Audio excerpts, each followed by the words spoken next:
Good afternoon, everyone. Thank you for joining us. I'm Katie Phillips with Rosenbaum PLLC. We're just going to give it another minute and let everybody here get into the webinar.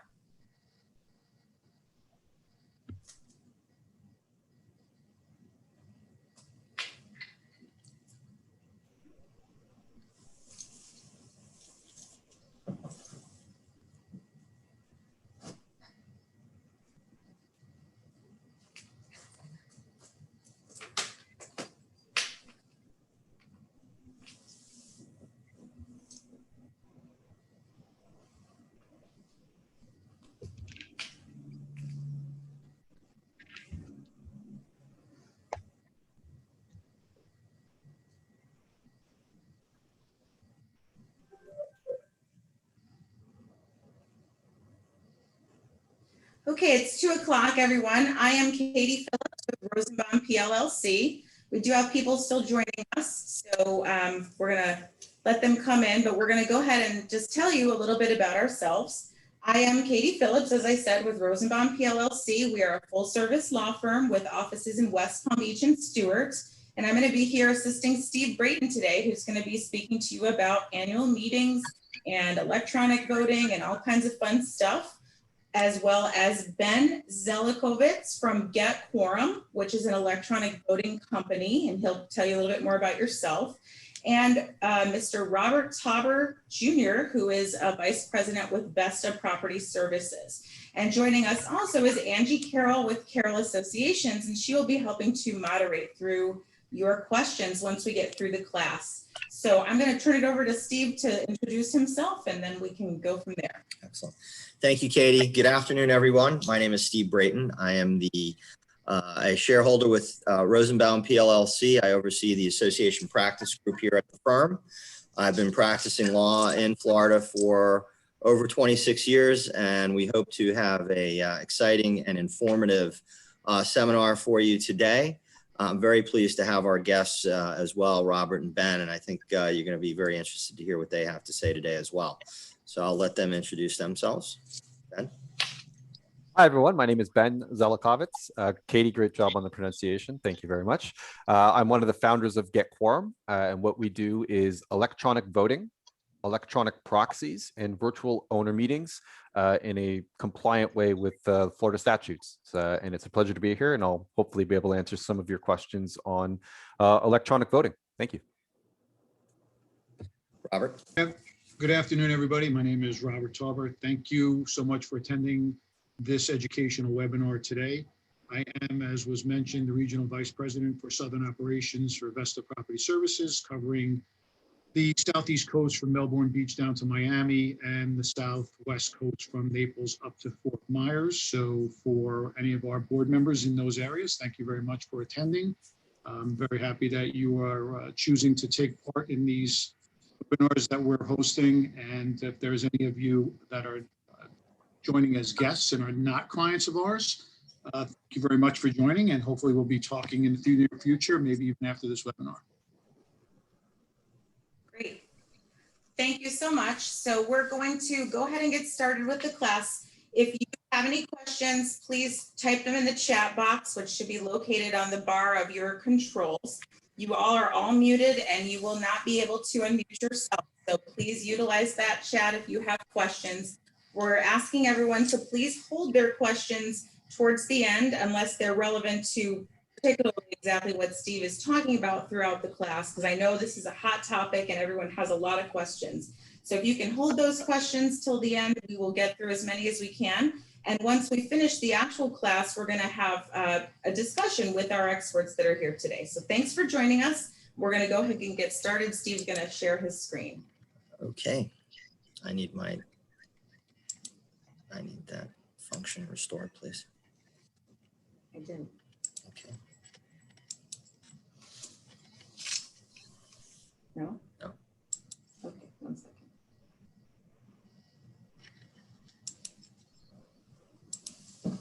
Okay. Okay. You should be able to do it now. Okay. There we go.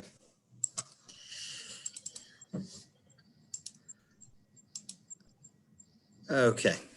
So hopefully you can see the slide presentation on the show, on the screen. Angie, thumbs up tells me it's up there. Perfect. Okay.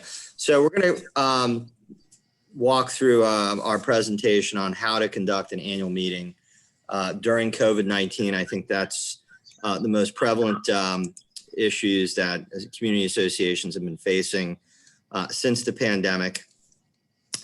And so let's get right into the presentation. Yeah. Good, Ken? All right, perfect.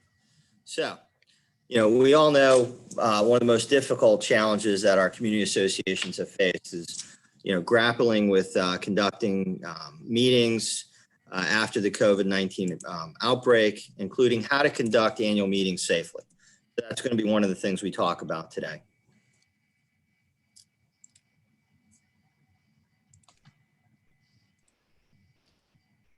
And we're just working through a few times. There we go. So, let me just minimize that. So condominium and homeowners associations in Florida have already pivoted, as we know, to virtual meetings to avoid the risk of contagion.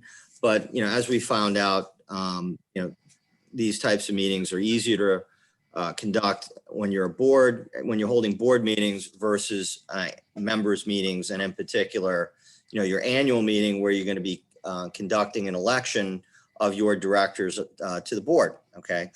So we have seen some cost saving potential here with these remote communication platforms, but we're still trying to overcome certain challenges and limitations that, as we get into this presentation later on, Ben will be able to address how to overcome. Okay.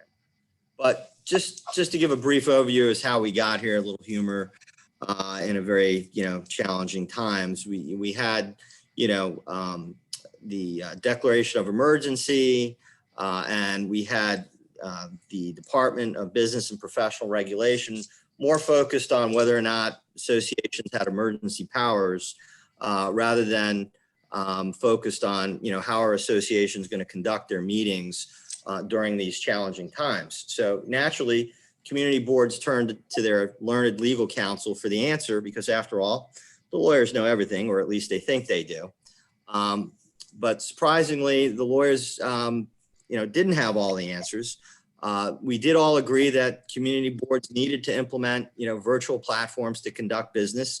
And of course, Zoom was happy. Their stock price skyrocketed to $5.59 a share back in October. And much to the surprise of some boards, they were happy too, because they found out they could mute members during the meeting. So that made for, a platform that provided more control over the meeting process.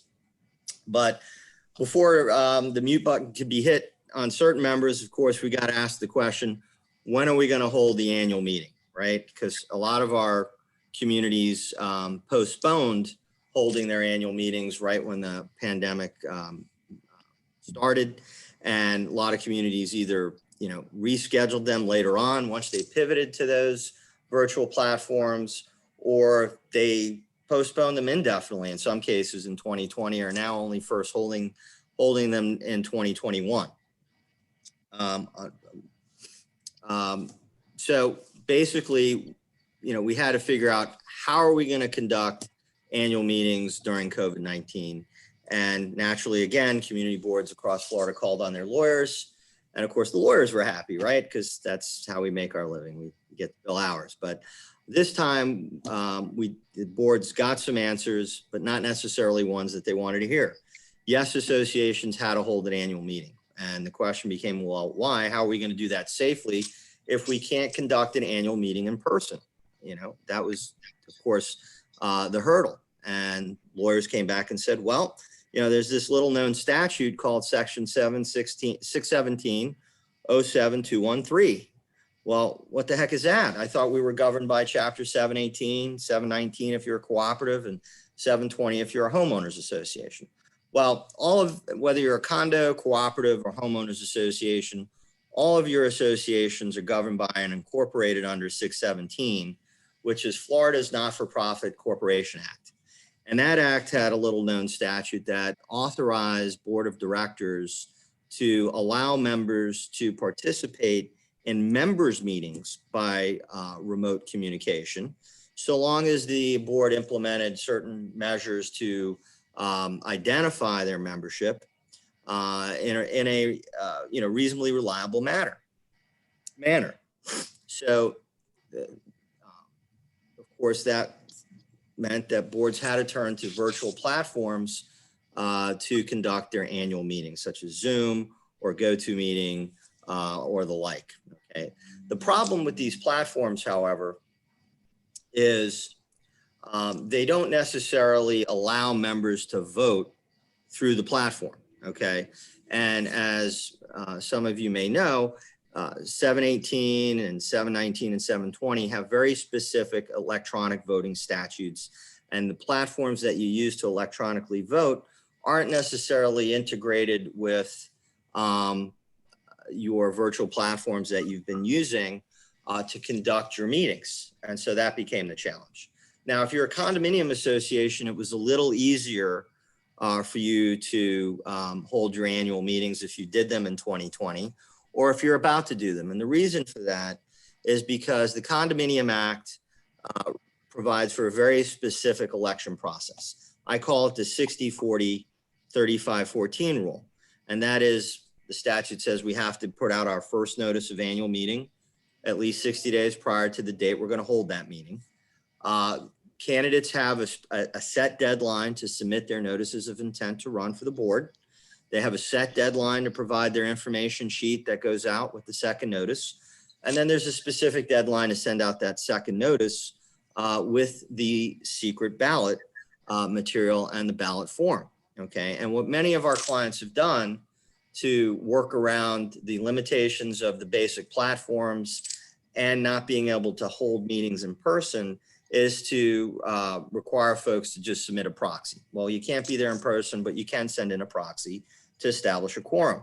The other great thing we have in condo land is that the statute says, hey, listen, I don't need a quorum to conduct an election. I only need 20% participation of the membership to conduct a valid election. And that participation is simply receiving back a sufficient number of valid ballot envelopes, right? It doesn't mean I have to have folks present and have a quorum attained to hold that election. So condominiums were definitely had an advantage here. Well, if you're an HOA, you say, wait a minute, hold the phone. What do I do? How do I conduct my annual meeting if I'm a homeowners association? Well, that gets a little more complicated.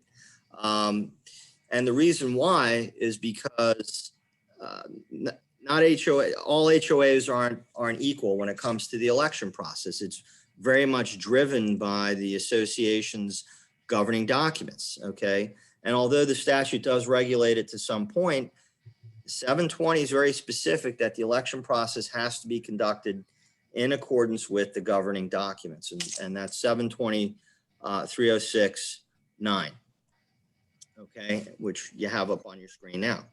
Okay, it says election of directors must be conducted in accordance with the procedures set forth in the governing documents of the association.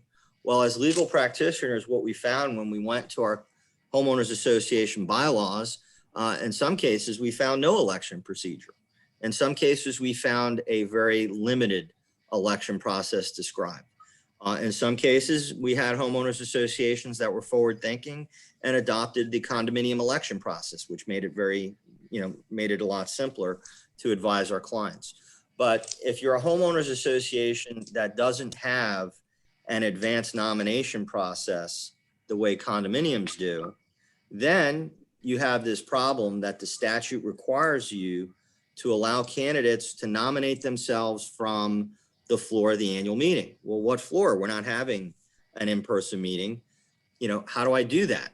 Well, can a homeowner nominate themselves to be on the board through, for example, the Zoom platform that we're on today? How do we go about managing that process if we're going to take nominations from the floor? That becomes the trick, if you will, if you're in that situation. So let's take a look at some of these scenarios that HOAs have had to deal with, including whether or not they have a secret ballot voting process. So what I call scenario one is where the HOA's documents authorize an advanced nomination process and voting by secret ballot. Advance the Park Place condominium because you look more like a condominium than the traditional HOA election process. So you can avoid nominations from the floor.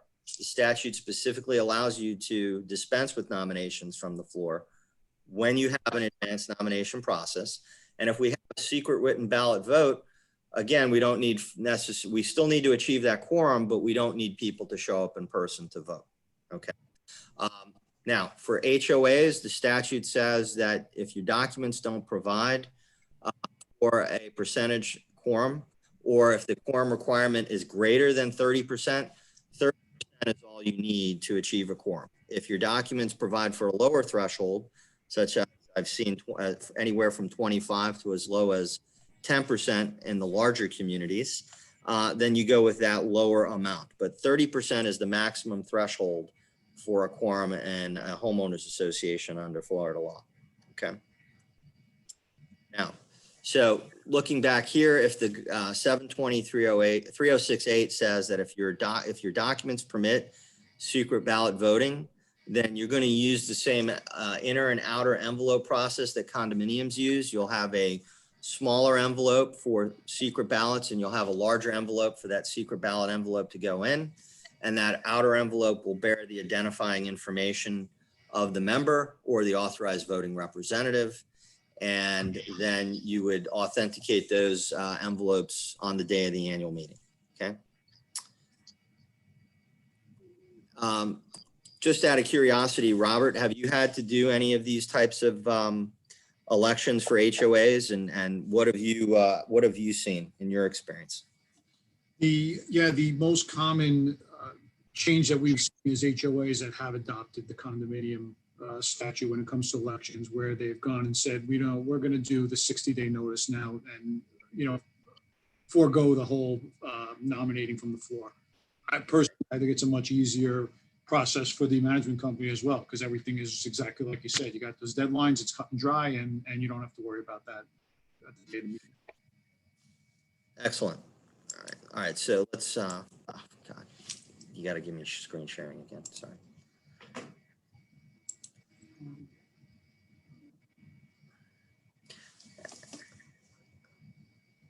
And then I'm going to talk about what you do in the scenario where you're not following the condo process. And then I think Ben can shed some light on how his system helps with that process as well.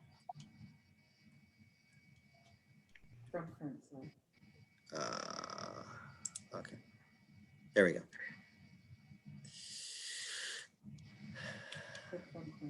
I did that. No. Okay, there we go. All right.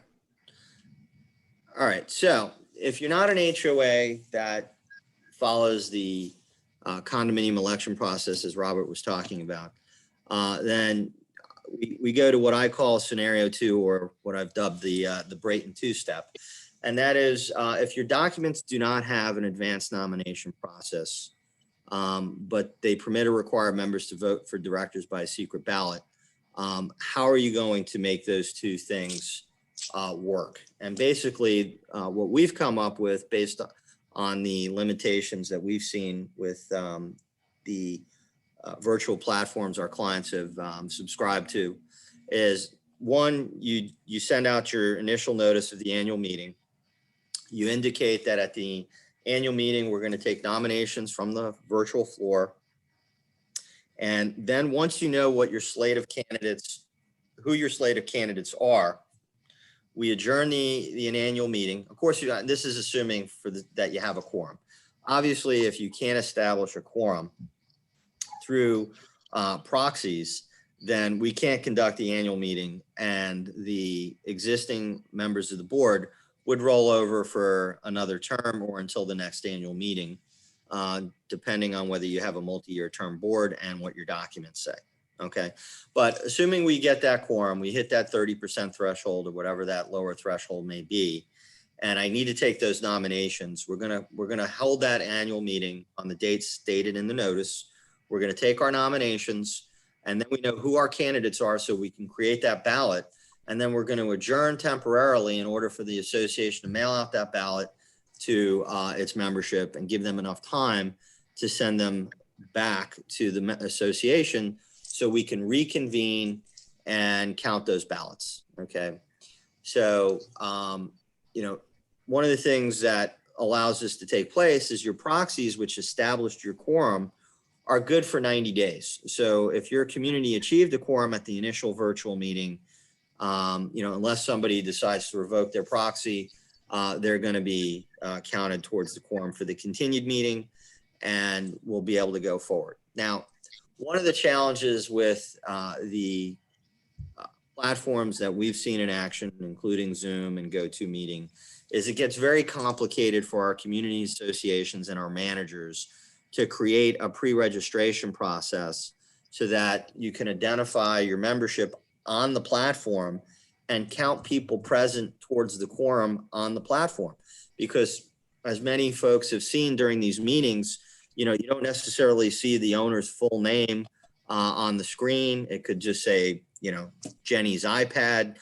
We have no idea, you know, who's dialing into the meeting. So it gets very difficult just to do a generic roll call. So, you know, these platforms do allow a pre-registration process, but then in your larger communities, you have to sit there and go through the pre-registration report, call the roll, and make sure you've got sufficient information to verify that the members in attendance are who they are and that they're authorized voters. So that makes it a little bit complicated to try and establish a quorum through these virtual platforms as they're set up generically to the average user. Okay.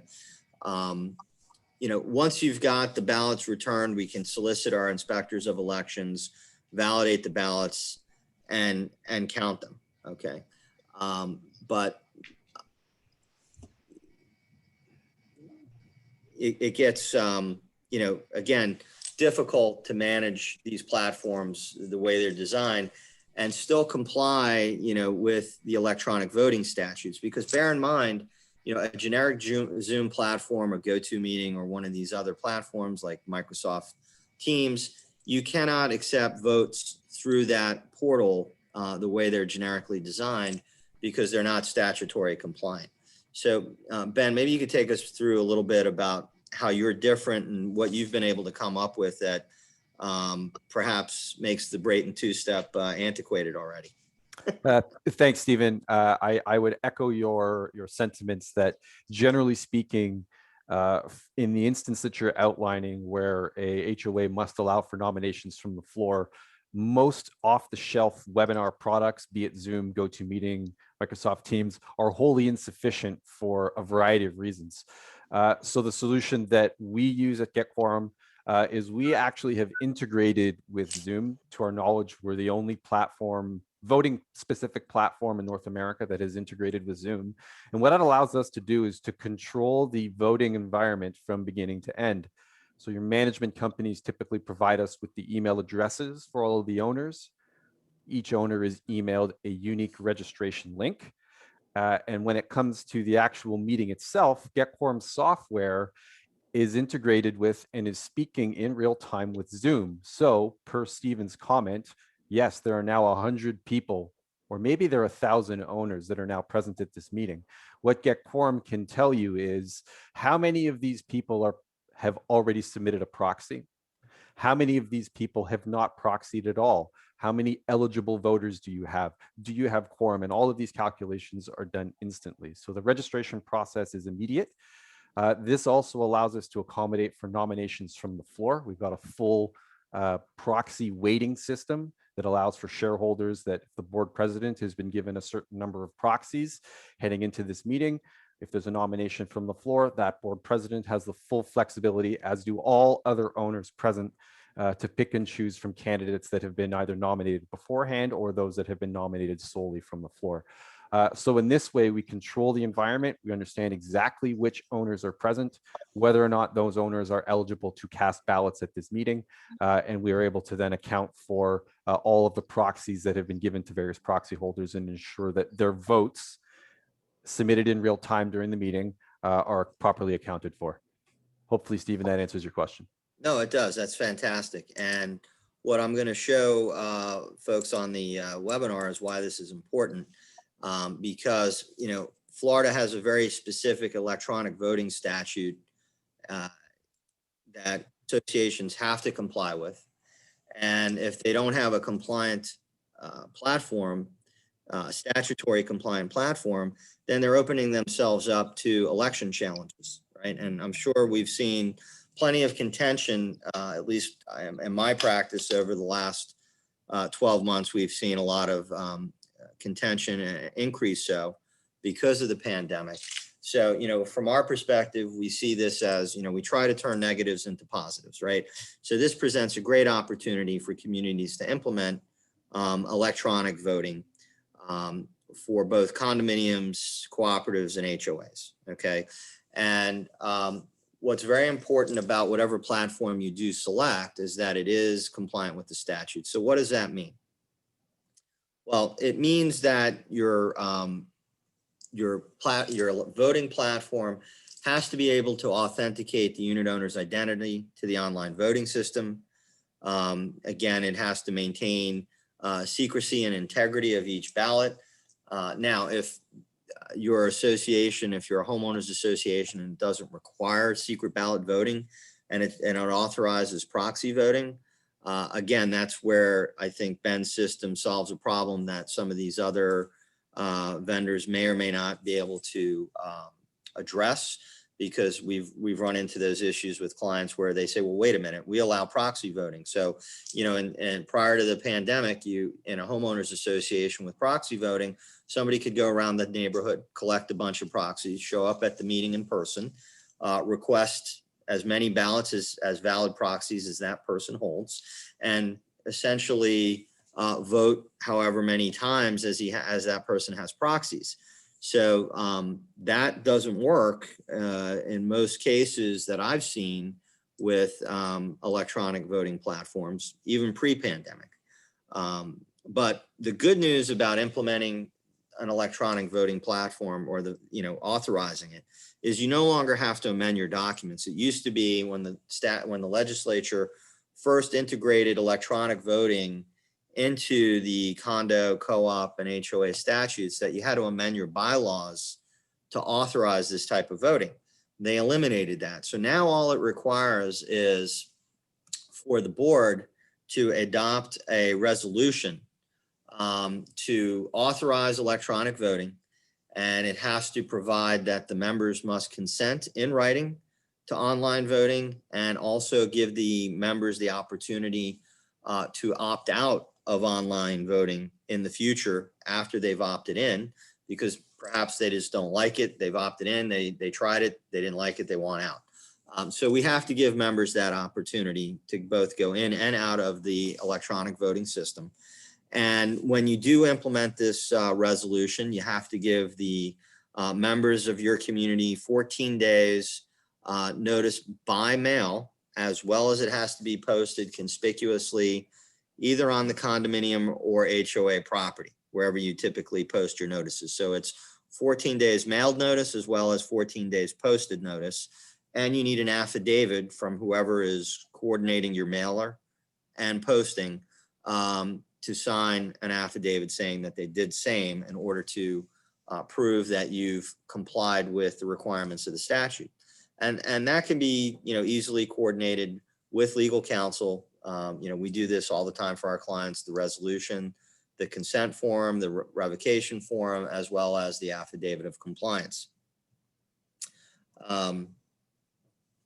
The electronic voting platform also has to be able to permanently separate any authentication or identifying information from the electronic voting ballot. So it's impossible to tie an election ballot to a specific owner. Again, this is when the governing documents mandate a secret ballot vote. Not all community associations require a secret ballot vote, but this is what the statute calls for if you implement the electronic voting. Just some closing comments before we get into the panel discussion and questions and answers. I think one of the takeaways that perhaps we can all agree on is that virtual meetings are probably here to stay. I think communities are finding out that there is a feasibility and cost saving that makes holding these meetings on virtual platforms positive, particularly board meetings. There's increased membership participation. There's increased control over uncivil behavior. And, there are, of course, downsides to the virtual platforms, particularly in larger communities. Those meetings are going to have a different flavor. I've heard stories that when somebody gets unmuted at a meeting, they may do things that are inappropriate or say things that are inappropriate, or even show the people on the meeting things that are inappropriate. But those are things that the moderator can quickly shut down if they have to. As before, if it was an in-person meeting and we had somebody out of control, we may have even needed to have police presence at a meeting to maintain civility. So these are the cost plus cost benefits that communities are going to have to weigh moving forward as we come out of this. We have some extra slides in here for the folks in attendance, and I recommend that you read about things about planning events and if you're moving forward with your virtual platforms in the future, what to be thinking about.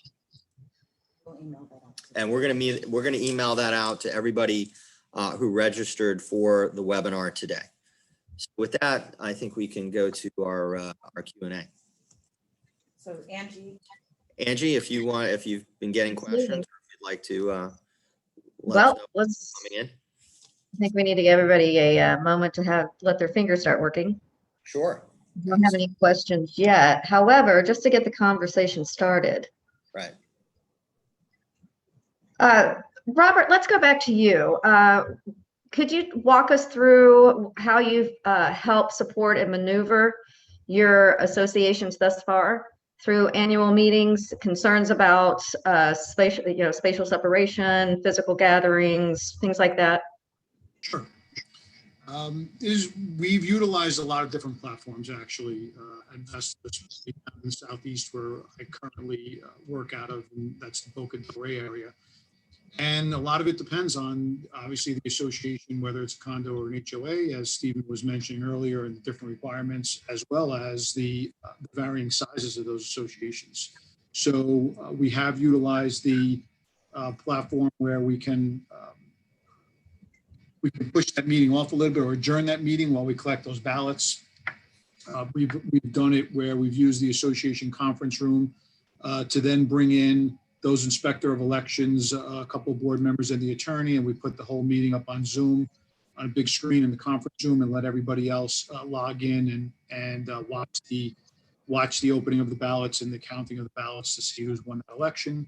And some of the other ones that we've actually utilized were really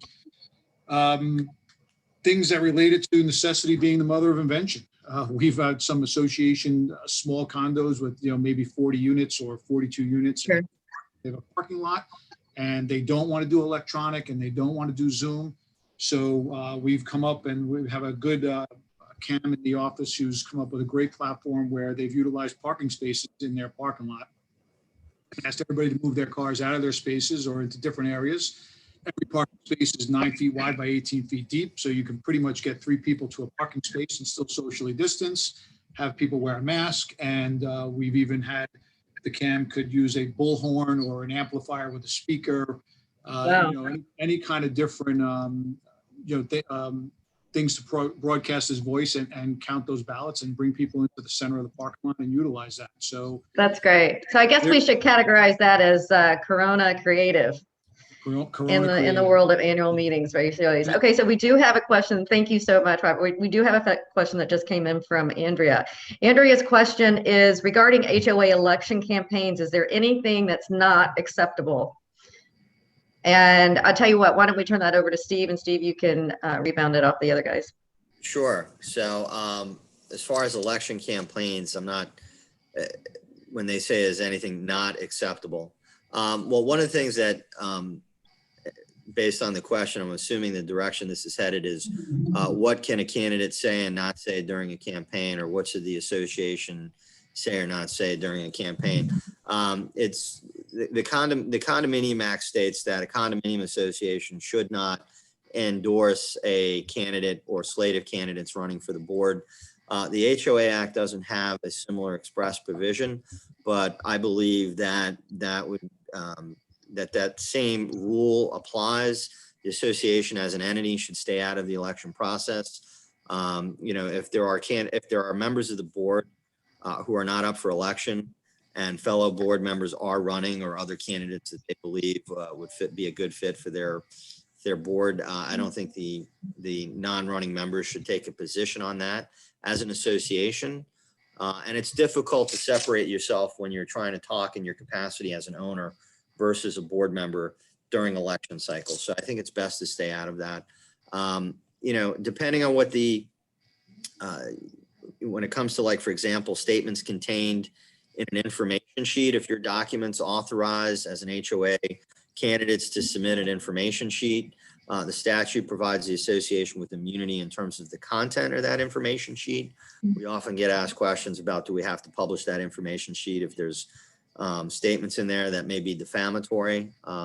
Again, if your election process and your bylaws call for candidates to be able to submit one by a date certain, like in condo land, and it goes out with the second notice of annual meeting, then you have to send it out, but you have statutory protection on the content.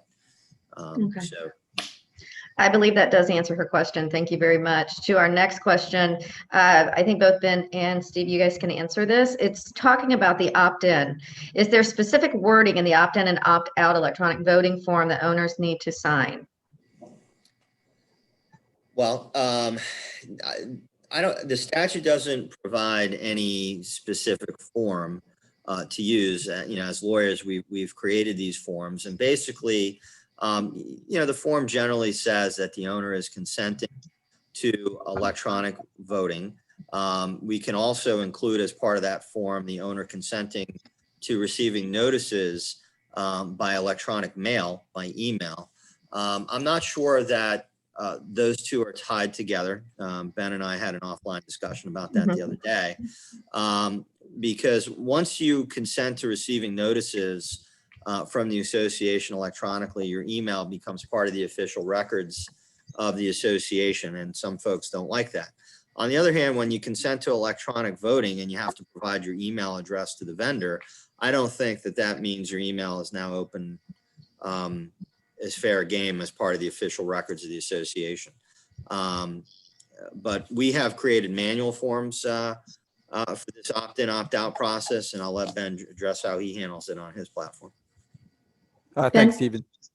The electronic voting certificate is the first hurdle, and it's the first step that most associations must deal with before venturing off into their first attempt at electronic voting. And so with the 14-day window required before it, you're going to want to get at least a 2 to 3 week running head start to get enough voting certificates signed in order to make your meeting participation high enough.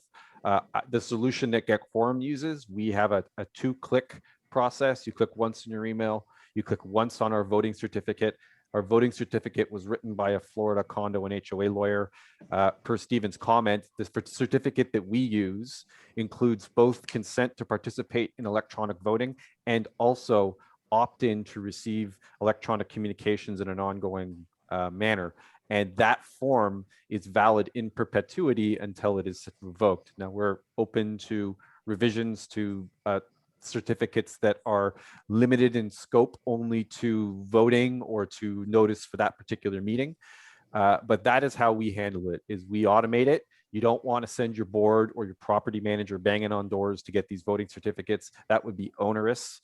And so the technology should hopefully do the hard work for you. In fact, the hardest thing for a lot of Florida associations to deal with is not having enough emails, and that 50% of your units or your homeowners should be covered off via emails. And that is usually the starting point for us when we start talking with a new prospective client.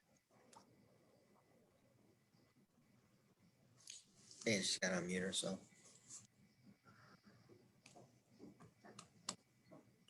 Can you unmute? Yeah. Sorry, I was cutting out the puppy bark in the back. Okay, so there seems to be a themed question around delaying annual meetings due to lack of technology or lack of participation. One question comes in from Jim Crane. Attendance at our HOA annual meetings have always been very high. To that end, we have postponed our meetings till we can get together at least 75 members for the meeting and for candidate night. We are expected to do that in May or June. Are we violating any rules? I think this brings up a good topic, Steve, to talk about the mindset of virtual annuals as compared to physical annuals and what that means for participation. Yeah, well, if the community in question hasn't held an annual meeting since prior to 2020, then they run the risk of, a legal challenge to compel an annual meeting to be held as soon as possible. I think the divisions, and when I say the division, I'm referring to the division of condominiums, mobile homes, and timeshares, which is the department is the division under the Department of Business and Professional Regulation that not only deals with election challenges for condos and cooperatives, but they also handle election challenges for homeowners associations. And their position is if you haven't held an annual meeting by now, you should be, because you've had adequate time to implement an alternative method of holding an annual meeting by now. We're 12 months into this thing, and there's many communities that have conducted their annual meetings. Not only one, but some of them did their 2020 delayed, and then they're holding their 2021 or about to hold their 2021 annual meeting now. So I would strongly recommend that community move forward as soon as possible. The idea that we have to wait until people can gather in person, while nice, is not, I don't think, going to be is not going to win the day if there's a legal challenge in that scenario. I think the association has a duty to attempt to get a quorum through whatever means that they can under the circumstances. It doesn't mean they have to buy an extremely expensive virtual platform, but they at least have to make a reasonable attempt. Thank you. We have a question coming in from, let's see. Brenda is wondering about board certifications. If I recall, a board with a new board was certified with a new board member was certified in January 2021. Does an annual meeting for 2021 need to take place for the new board member to need the board certification? I'm not quite sure if I was able to translate that correctly. Right. Does that make sense? Not totally. I think that, let me just see the question. Recall. It's pursuant to a recall.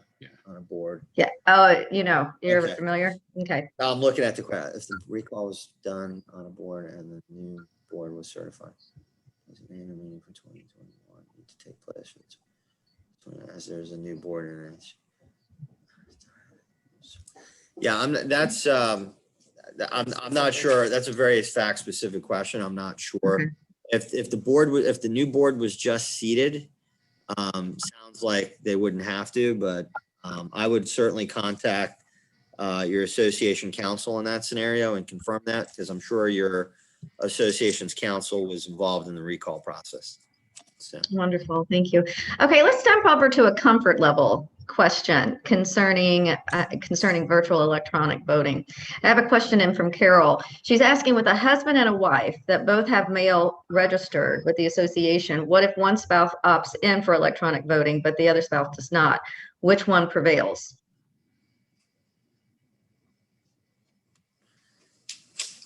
Stephen, do you want to one more time? I think Steve froze. Did you freeze on purpose on that one, Steve? No, I didn't freeze on purpose. My computer did, though. Yeah, I don't know what to do. They can still hear you. We can still hear you, Stephen. Go ahead. Oh, well, let me have the question again. I'm sorry about the audio. Sure. The question comes from Carol. She's asking about a husband and wife. They both have email registered with the association. What if one spouse opts in for electronic voting, but the other spouse does not? Which one prevails? Well, it depends on the community documents, because if a husband and wife can't agree on how to vote the unit, because the vote is attached to the unit, not to the individual. Okay, so in any case where there's multiple ownership of a unit, whether it's a condo, a homeowners association, and there's not a clear whether or not the voters agree, because typically, even where there's a requirement for a voting certificate, as Ben was talking about, most documents exempt a husband and wife having to, or a married couple, from having to issue a voting certificate for their property, again, unless they can't agree. And if they can't agree, their vote's not going to count generally. So I think that's the answer, is that generally speaking, if there's a conflict, the vote won't. And Robert, this one's for you, coming in from Meredith. What is the best way to count ballots? Dump it. Oops, a little feedback. Give us just a second. Hello? Okay. Robert, can you hear me? Yes. Perfect. Okay.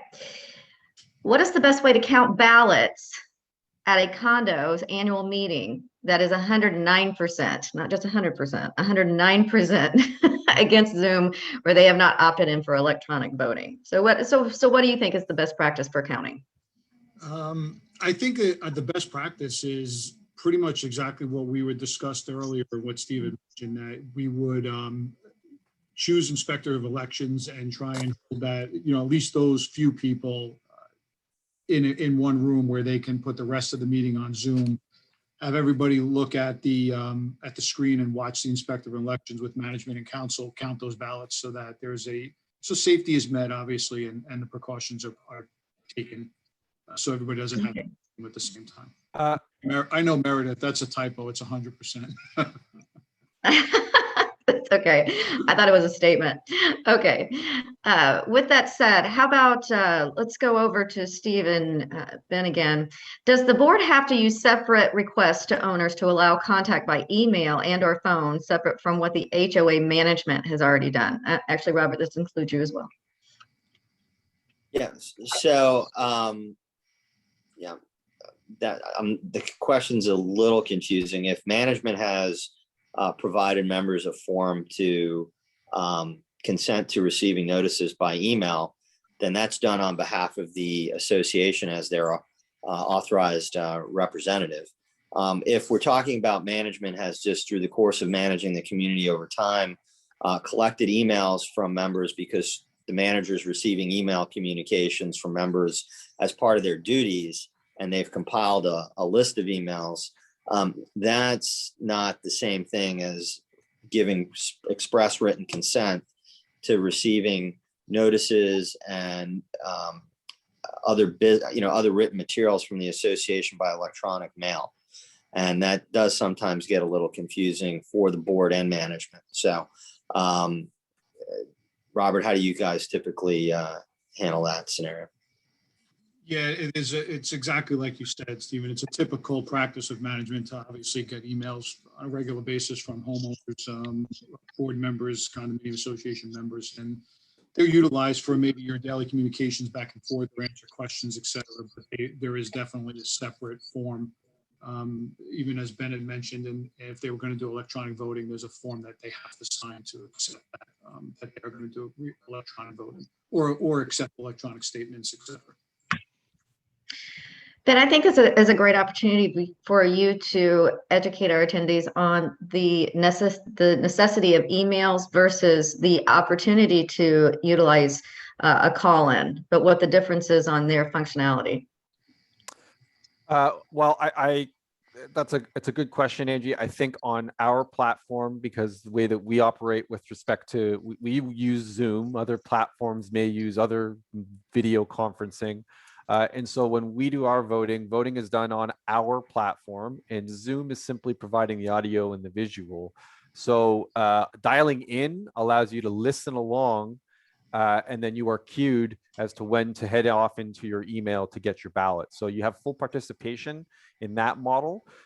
If you are trying to do everything on Zoom, then you will find it a little bit more challenging. So there's Zoom and no other platform or GoToMeeting. It's just a webinar conference that you're that you're hosting without a service provider wrapping around it, you might have a little bit more challenge with phone-in callers for a few reasons. First of all, most platforms won't identify them. So when you call in, you'll see the 305 or the 954 area code ###. So you don't know who it is. Now, you can rest assured that the people that are calling in have received some sort of secure invite, that there's a password that's being protected. So you can rest with reasonable certainty that anybody that is called in should and has a right to be there, but you don't know exactly who it is. And Right. that leads to other challenges later on in the meeting. Do you take questions from someone when you don't know who they are? There are sorts of other implications, but I think that's the ultimate one, is really you don't know exactly who's at your meeting if they're calling in only. And if I could just jump in on the tail end of this, and I think the critical point here is, the difference between an election and a meeting. If we're doing an election, it's critical to know who the person is, because we have to be sure that that person is the authorized voter for the unit. Okay, because again, if you have multiple owners, if you have corporate ownership, a lot of folks put their units in or their properties in trust. You have to know who's the designated authorized voter, and that's the person who needs to be in attendance if we're doing voting through the platform versus a paper mail-in ballot. Okay, and so I think what's interesting about Ben's platform is he's got the voting certificate built into his system so that the members can specifically designate who the authorized voter is for their property as they go through the registration process, which I don't know that I've seen in other platforms, which is really important, particularly for HOAs, because condos may also have a voting certificate requirement as well. I've seen that many times. It may not get enforced, but it's still in those documents. So that's a piece of the election process that we sometimes see as overlooked and can be the determining factor in an election challenge. Because if you don't have the voting certificates proper, or you didn't require voting certificates on a consistent basis when your documents require them, and you try to disqualify ballots on that basis, you're going to have a real problem in an election challenge. So, that was one of the things I liked about the GetQuorum platform. So I ran into this the other day. I was helping facilitate an annual meeting, and they were very concerned about how to facilitate the organizational meeting afterwards. So August is asking us, is it common to hold the annual meeting and follow the board meeting with the organizational meeting in the same day? Is that common practice? And this is a lead-in question, Robert. I'll let you answer it because you have the observational experience of this, and then I have questions for Ben as well with that. The organizational meeting after the actual election meeting is very common, especially given the fact that you hope that you have all of your board members in attendance at that meeting, or at least your newly elected board members in attendance at the meeting. The requirement, I believe, is 10 days after an election meeting that you have to have that organizational meeting to seat your slate of officers or give them their titles or choose their titles. So yeah, it's much easier. It's always been much easier if everybody's present just to do the meeting. It takes 10 minutes of your time to sit there with the board and let them decide who's going to vote on who's going to hold what position. I hope that's August's question and answer. Right. I would agree. I would find best practices to, if it's possible, just to run right into your organizational meeting. Now, Ben, my twist to the question is, what happened at the annual meeting that I was involved in is that they just, in the last minute, decided that they wanted to do secret ballots. Now, with your system, that's possible. On other systems, that's a little bit challenging. Can you talk us through how you can continue to do secret ballots as well on the virtual platform? Yeah, so our platform tracks two different types of votes with a third vote that we can help you with. And it will depend on the documents at each individual HOA. So the first type of vote that GetQuorum is able to offer is advanced voting. Advanced voting can be done via a ballot, a secret ballot, a general proxy, or a limited proxy. We are a tool that is at the disposal and is to be directed and instructed by each individual client based on their needs. So long story short, if we're provided with instruction to provide secret ballots, that is easy for us to do. At the last second, if someone were to say, oh, we actually need this to be a secret ballot, it's simple enough for us to decouple your voting results from those units that have voted. Because then that is critical information to know, is you have to know who's voted by electronically, just to make sure there's no duplicate voting on paper and whatnot. So we track that, and then we're able to provide reports that are decoupled so that you can understand which units have voted and which in what way the votes have been tallied. And then the last thing that the system needs to be able to do is if there is voting live at the meeting, if someone votes live at the meeting, we must make sure that that vote is properly tallied and can no longer be counted as an advance vote. It must be revoked from advance and moved into a live voting section. And so it can get a little complicated to explain in a soundbite here, but all to say we have a process to make sure that we're able to handle it. Wonderful, thank you. With the constant, Charles has a good question for us. With the constant turnover of homeowners, how can the electronic voters be verified? Again, a comfort level. This is a comfort level question. So I'm just going to assume that that's a question directed to here. So for us, we treat the email addresses that are provided to us by the community association as the single source of truth. From there, the only way someone is able to participate in an advance vote or to join one of our live meetings is by virtue of a unique link that is provided to each email address. So that's a long-winded way of saying if the data that you are providing to any voting vendor is accurate, if the email address in the ownership list is accurate, then you're going to have accurate results. As well, an important factor is auditability and voting transparency. So let's say that you did have that meeting and in some nightmare scenario, some owner was left on there that moved out and they voted. Well, you're going to need to be able to know that. So you need a voting vendor that when you call your lawyer, Steven, and Steven says, hey, voting vendor, we're going to need to know who voted, when, how, when did they connect to the meeting, how long did they establish the connection to the meeting. And you got to be able to unwind every single aspect of when was the voting certificate signed, did they RSVP, did they, and so it's important to be able to track all of these things, which most voting vendors, I would hope, are able to do. I have a follow-up to that question, just out of curiosity. So if you have, so say you have an election and then you have several other voting scenarios throughout the year. You've got maybe a restatement of documents or, you know, anything that comes along the lines. Is one voting certification for one election? Is that correct? You verify one voting certificate for one election. You have another voting opportunity. It goes through the whole process again. Is that correct? I lost Ben. Yeah. I know. Is he muted? He's not muted. Ben, check your headset. I think you muted yourself. Oh, I'm sorry. I've done that. Don't worry. Yeah. What you just said was brilliant. Can you say it Awesome. over? The best thing that I've said probably the best thing I've said all webinar. So for us, the voting certificate stands in perpetuity. So you sign the voting certificate with our client in 2016. That voting certificate, until it is revoked, stays in place. There may be instances, per Steve's comment earlier, where voting certificates may be more limited in scope, cover off one meeting, the notice for one meeting, but I think there's a degree of flexibility. There's no such thing as a standardized state of Florida voting certificate form. Right. It's as long as the language works, as long as your legal counsel says it's good.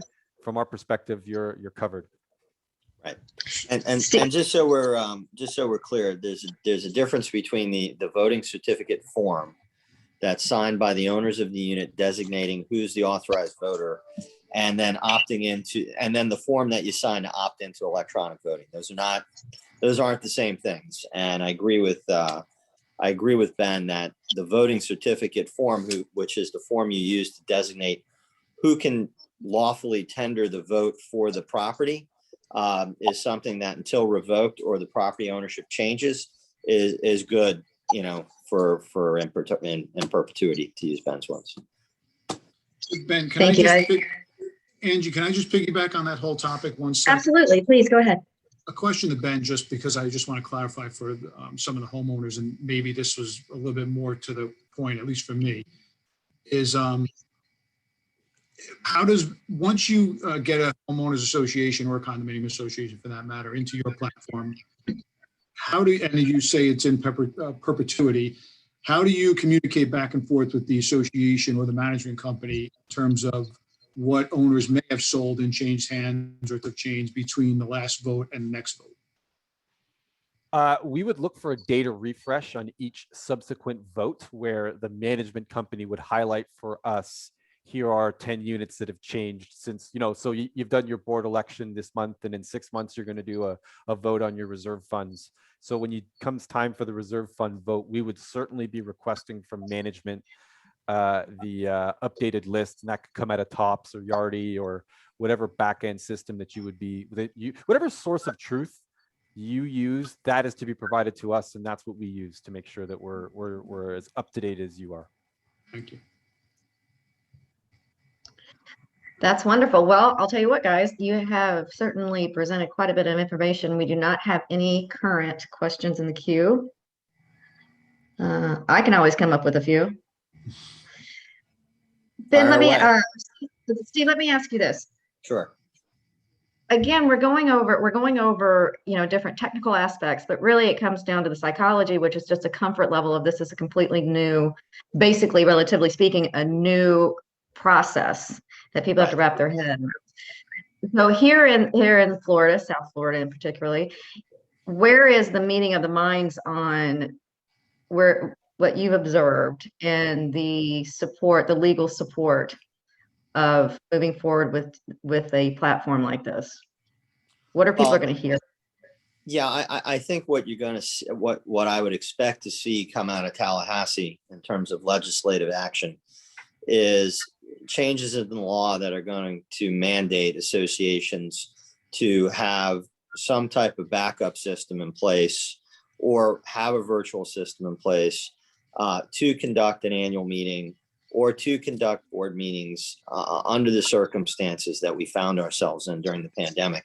Because, you know, when I was kind of, you know, tongue in cheek poking at the department about where they were focused during the emergency, they did issue an order early on in the pandemic that associations did have emergency powers under the emergency power statutes, which were originally written to address short-term disaster scenarios such as, you know, a tropical storm or a hurricane, not a long-term protracted state of emergency that we found ourselves in. And the reason why they had concern over that, and rightly so, is because it gave the emergency power statutes gave boards the ability to suspend holding meetings with members present. So that, I think, was at the top of their agenda. Hey, look, we need to get the message across to associations that, you know, by June, which I think is when they terminated the emergency powers or their order clarifying emergency powers was, I think, June 1st, is that, hey, look, this started in March. By June 1st, you should have figured something else out by now, including a basic telephone, a free conference line. You know, even if you didn't go to something as sophisticated as Zoom or GoToMeeting or TeamViewer, you can get a free conference line or buy a conference line that can accommodate a sufficient number of callers to where people can call in and listen to what the board is doing. Okay, so that was the most critical thing because they were concerned about abuse by boards and emergency powers. Now, once we get over that hurdle, which I think we have, you know, the bigger problem that has not been addressed by the department or the legislature yet is this annual meeting problem. And, you know, when you are doing electronic voting, which I do believe will be the trend of the future, you know, unless you have 100% participation, guys like Robert have to run a two-system process, which is a paper process and the electronic process. And so, at first blush, that may turn off boards and say, well, if I got to still do the paper and the electronic, what's the point? But until you take that first step and get your membership used to the electronic process, you're never going to get there. So I think that, we saw a lot of things in the last 12 months accelerate, both in terms of new things being brought online and things we expected to go by the wayside, perhaps not so quickly, happen a lot faster. So, that's kind of, where I see it from a broad overview. Right. Well, thank you. That answered my question. It was great insight. I too agree that the virtual meeting in whatever aspect or content it's being provided is not going away. It's not going away. So we're only going to evolve in that direction. With that said, I still don't see any other questions coming into the queue. Ben, I understand that you have an event coming up that really is going to drill down into the platform and the technical aspects of it. Is that right? Thank you, Angie. Yeah, we do. Actually, on Thursday, we are hosting a webinar. It will be about half an hour long, and we will show exactly how the voting certificate process works, how advanced balloting works, and how our system works in conjunction with Zoom to support live voting. And so I've put the registration link in the chat. Anybody here is welcome to attend. And otherwise, I'm genuinely appreciative for Katie and Robert and Stephen and yourself for giving me the opportunity to be here. So thank you. Thank you all very much for coming. And thank you to our panelists, Robert and Ben and Angie, also for being our moderator. Angie has been in the management industry for quite a while, and she is actually doing moderation of meetings for associations. So very much appreciate all of you coming today. If we don't have any other questions, we apologize for our little technical difficulties today. It happens when you're doing electronic meetings. So thank you for your patience, and it was a pleasure having you, and we hope to see you again soon. Thanks, everyone. Thank you. Take care. Thank you all. Thank you all. Bye-bye. Bye-bye.